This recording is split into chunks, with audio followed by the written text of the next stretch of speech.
Hubo un día en que los hombres decidieron mirar al cielo y decir, podemos llegar sin él.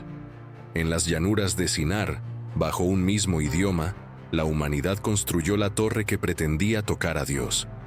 Pero Dios descendió, y lo que vino después cambió para siempre la historia del mundo. El diluvio había pasado, los campos volvían a florecer, y las familias descendientes de Noé se extendían por la tierra. Todos hablaban un mismo idioma. Sus voces eran una sola melodía. Por un tiempo hubo paz, pero con la paz vino el orgullo. En las llanuras de Sinar, una voz se alzaba. Construyamos una ciudad y una torre cuya cima llegue al cielo, para hacernos un nombre y no ser esparcidos sobre la faz de la tierra. Era el nacimiento del orgullo colectivo, el momento en que la unidad se torció en rebeldía. Comenzaron a hornear ladrillos, a amasar arcilla, a levantar muros que no buscaban proteger a nadie, sino elevar la gloria humana. La torre crecía, piso tras piso, como un grito en contra del cielo. Desde arriba, los hombres miraban al sol con soberbia y decían, estamos cerca, pero ninguna altura es suficiente para alcanzar a Dios cuando el corazón está lejos de él. Babel no fue solo una construcción, fue una declaración. El hombre que antes levantaba altares ahora levantaba torres. La adoración había sido reemplazada por arquitectura, la unidad por orgullo. Y mientras los ladrillos se apilaban, el cielo guardaba silencio, esperando el momento preciso para responder.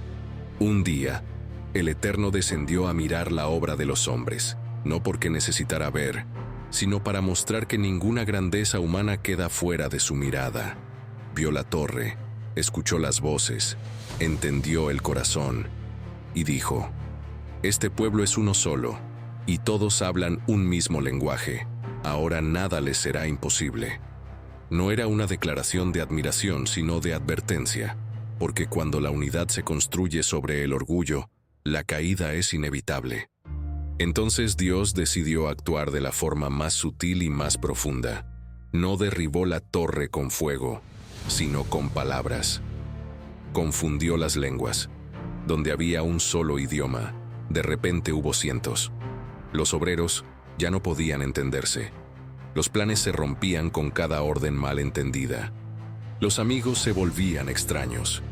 La torre quedó a medio construir, y la gran ciudad se llamó Babel, que significa confusión.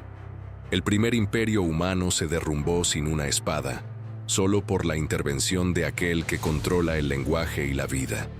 Desde entonces, cada palabra mal usada, cada voz que divide, es eco de aquella torre que quiso alcanzar el trono. Y Dios volvió a enseñar una lección eterna. No se sube al cielo con ladrillos, sino con obediencia. La confusión de Babel fue la misericordia de Dios disfrazada de juicio, porque si la humanidad hubiera alcanzado el cielo sin él, se habría perdido para siempre.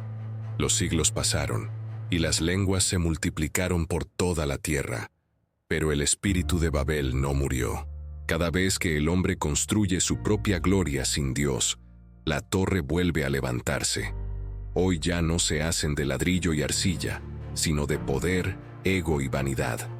Babel vive en cada corazón que dice, no necesito al Creador. Pero así como Dios descendió una vez, descendió otra vez en Pentecostés. Allí donde las lenguas fueron confundidas, el Espíritu Santo las unió. Donde hubo división, volvió la unidad por medio del amor.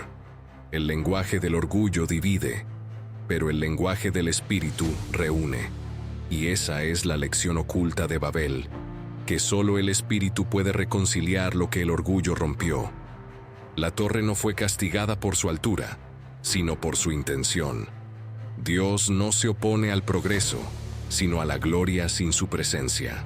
Y mientras el mundo siga buscando subir sin mirar al Creador, seguirá construyendo torres que terminan en ruinas. Pero cada alma que reconoce su necesidad de Dios, derriba una torre y levanta un altar. Porque al final, la historia de Babel no termina con confusión, sino con esperanza. El día en que el Espíritu hizo hablar a los hombres en un mismo lenguaje de amor. Si esta historia tocó tu corazón, suscríbete a Misterios y Verdades de la Biblia, comparte este mensaje y permite que otros recuerden que ninguna torre humana puede alcanzar el cielo, pero un corazón humilde sí puede hacer que el cielo descienda.